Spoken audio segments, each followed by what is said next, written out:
Good afternoon students. आज हम आपको कुछ टर्मिनोलॉजी बताएंगे बायोलॉजी का, जो नए स्टूडेंट मेरे साथ जुड़े हैं। और वो टर्मिनोलॉजी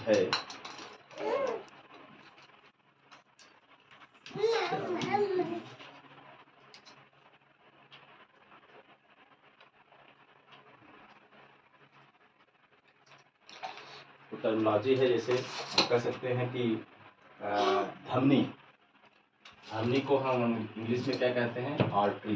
क्या कहेंगे? आर्टरी। इसमें क्या होता है? शुद्ध रक्त बहता है। क्या है? इसमें शुद्ध रक्त बहता है, जिसे हम क्या कहेंगे? आर्टरी इंग्लिश में। और नवीनीकरण को हम क्या कहेंगे? रिन्यूअल। क्या कहेंगे? रिन्यूअल। मतलब किसी चीज़ का नवीनीकरण, किसी चीज़ को नया बनाना, उसे हम क्या कहेंगे? नवीनीकरण कहते हैं।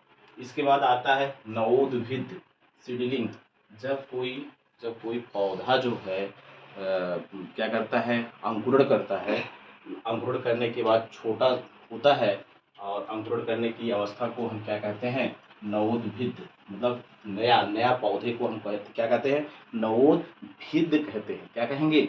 नवोद्भिद कहेंगे। इसके बाद निकट दृष्टि दोष, जिसे हम अंग्रेजी में कहते हैं हाइपरमेट्रोपिया। क्या कहेंगे? हाइपरमेट्रोपिया कहते हैं। इसके बाद क्या देखेंगे?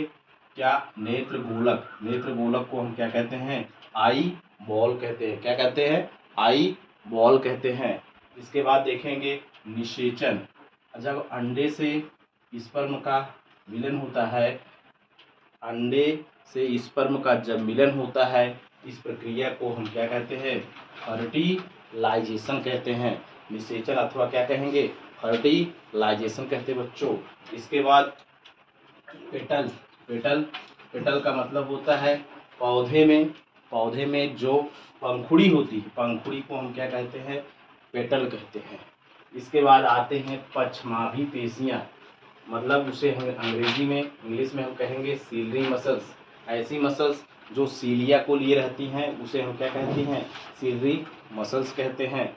मतलब मसल्स में अगर मसल्स जो है सीलिया युक्त होती है, उस मसल्स को हम क्या कहेंगे? पक्षामी मसल्स कहते हैं, पक्षाभी मसल्स कहते हैं। इसके बाद परागकण उसे कहते हैं अंग्रेजी में हम कहते हैं पॉलन ग्रेन।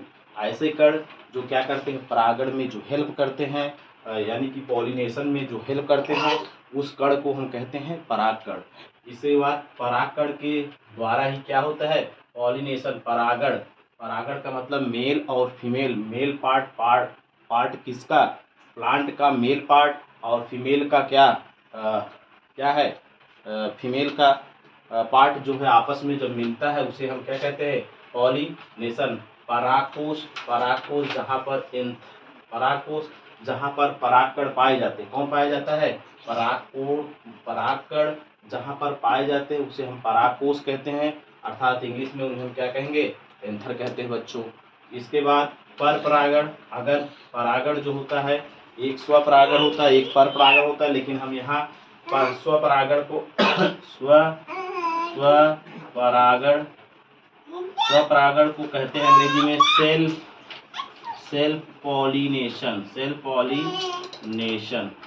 इसे सेल्फ माने जो स्वतः होता है, एक ही पौधे के बीच में होता है, उन्हें हम कहेंगे सेल्फ पॉलिनेशन।